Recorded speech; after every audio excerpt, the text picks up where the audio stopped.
This was President Joe Biden's message about autocrats that he gave when speaking in Warsaw, Poland yesterday. We're seeing again today what the people of Poland and the people across Europe saw for decades. Appetites of the autocrat cannot be appeased. They must be opposed. Autocrats only understand one word: no, no, no. No, you will not take my country. No, you will not take my freedom. No, you will not take my future. And I'll repeat tonight what I said last year in the same place. A dictator bent on rebuilding an empire will never be able to ease the people's love of liberty. Brutality will never grind down the will of the free. And Ukraine will never be a victory for Russia. Never. So it was a classic rah-rah freedom kind of speech, at a time where Europe is threatened by what Russia is doing. But, the question becomes, that was pretty heated rhetoric. That was very serious. We oppose what Vladimir Putin and what he's doing, we being our government, and obviously we're contributing to the defense of Ukraine, and we've pledged to commit to the defense of Ukraine for as long as it could possibly take. And I think people have the right to wonder where this leads, and whether this is in fact not making the people of the U.S. any safer by sliding ever so closer to an actual war with Russia. Yeah, Biden said something along the lines of dictators only understand one word, and it's no, no, no. I don't know. It doesn't really inspire a lot of confidence about what's happening at the negotiating table if you think that your opponent has the vocabulary that's more limited than a household parrot. I remember a time back during the end of the Bush years, the beginning of the Obama years, where there was all of this celebration among liberals that suddenly we had someone who didn't have to kind of vilify their enemy, to talk in these basic terms about, I won't negotiate with terrorists and I'm not going to do diplomacy, and how there was this valorization of intransigence and a rejection of diplomacy and intellectualism. And we thought liberals used to celebrate the idea that we're going to return to normal. Someone who had geopolitical savvy and understood how to use it for the benefit of America at the negotiating table.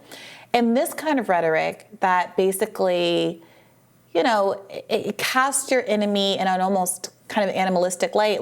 Certainly there are people and dictators in the world who behave in ways that deserve that kind of condemnation. But I'm very wary of the historical trend of painting one's enemy as almost animal-like and beneath notice as a way to justify not negotiating, as a way to justify any number of horrors inflicted upon their people. And it gives me pause. It does not assure me to hear him talking in this. I think you're very right to bring up the negotiating table and also the negotiating with terrorists analogy, which, by the way, is generally not true. We do negotiate with terrorists. Yeah, we just got Brittany Griner back. No, the U.S. negotiates with unless you're defining terrorists to be so narrowly as just ISIS. Now, I don't think we do any negotiating with ISIS, but we've negotiated with all sorts of groups who were hostile to us in one context and then not hostile in another, or changed over time. We've armed rebel groups that we were later at odds with. That was true of Al-Qaeda at one point. And also we can't account for how all of the money and support and weapons we've given and whose hands they end up in.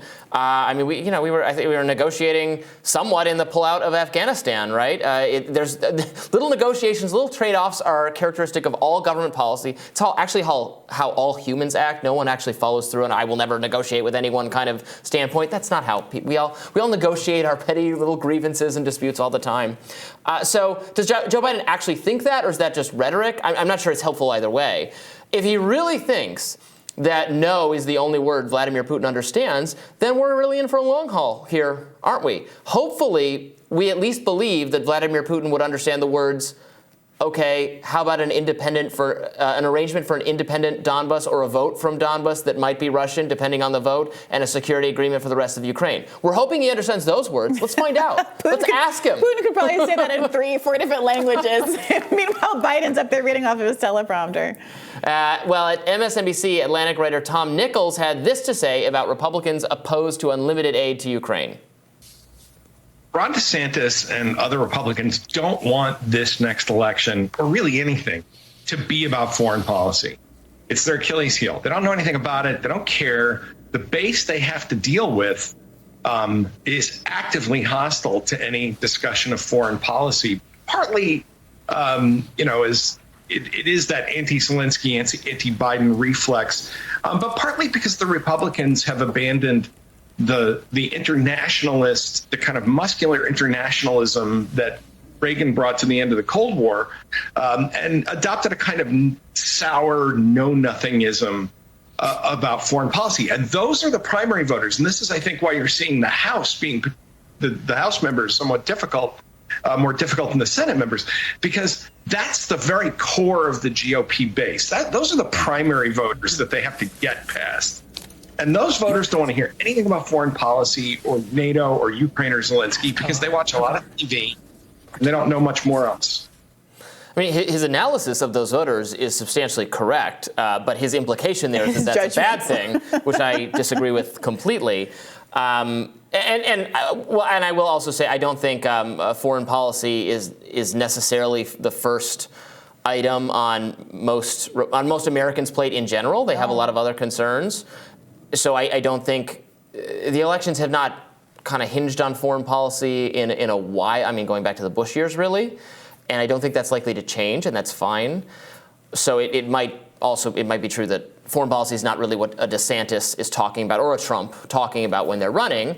But that said, yes, the Republican voters have a lot of skepticism of this endless commitment. I suspect that a lot of unheard from Democratic voters actually do as well. Not the MSNBC audience or the CNN audience, but that's not very many people. There are a lot more people out there who have a different idea about this. But I think there are a lot of folks who are not beneficiaries of America's economy right now, who are very frustrated by the free-flowing monetary tap that is on with respect to Ukraine, but not with respect to any number of domestic issues.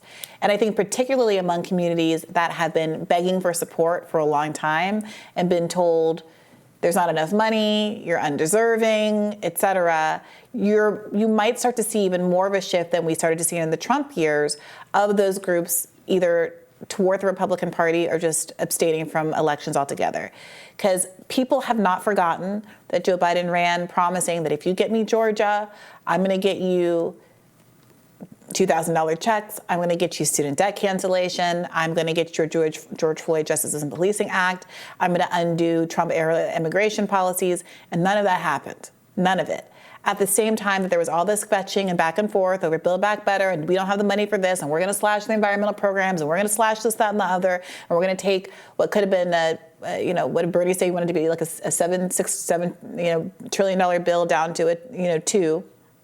Okay, now here we are. And there seems to be no how we're going to pay for it, what is it going to cost, any of those considerations. Is it going to be inflationary? None of that is a discussion when it goes to a blank check. I saw someone point out that the amount that's already been sent to Ukraine is more than what Puerto Rico was begging for to rehabilitate after the hurricanes. But the money is not there for Puerto Rico and American citizens in Puerto Rico, but it is there for Ukraine. And I saw someone else making the case that we're sending this money to support public health infrastructure in Ukraine when people in the United States of America are going without insurance or not taking advantage of the insurance they have because the co-pays are too high. Which are things that were said that voters felt that way about Iraq and Afghanistan as well. That some of those same things were said. We're rebuilding Iraq, but not our own country. Right. And that was something that, that was a war that was kind of launched by Republicans. So it initially had it had bipartisan support, but the Republican support held on a little bit longer, but it collapsed among Republican voters before it did among Republican political leaders. They didn't understand that they had kind of brute force support for this war, and it didn't hold up. Precisely because primary voters, or just voters in general, were asking those questions about why are resources going there, but not to us. And that sunk the party for years. And something something like that could happen. I know Joe Biden is coming off a big win, and he has a lot of good political instincts otherwise.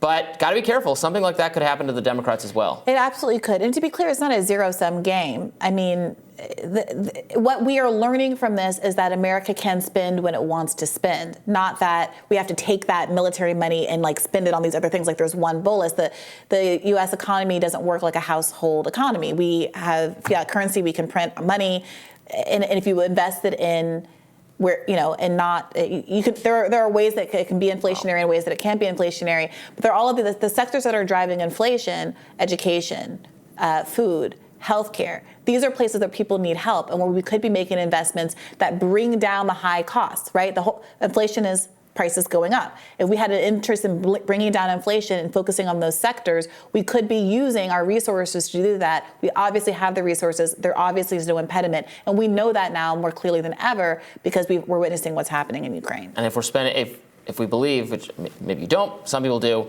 that runaway spending is having an inflationary impact, that is true of runaway spending on the military as well. Yeah, you can't have it both ways. It's not just domestic, it's spending. Yeah. That's what economists of my thinking think. So it's true of military spending as well. Let's not rule that out.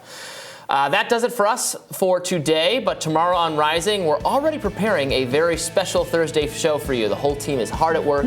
You won't want to miss that, I promise. Be sure to like, share, and subscribe so you never miss any content. And for those of you who like to listen while on the go, we are now available anywhere you listen to podcasts. See you soon. Bye-bye.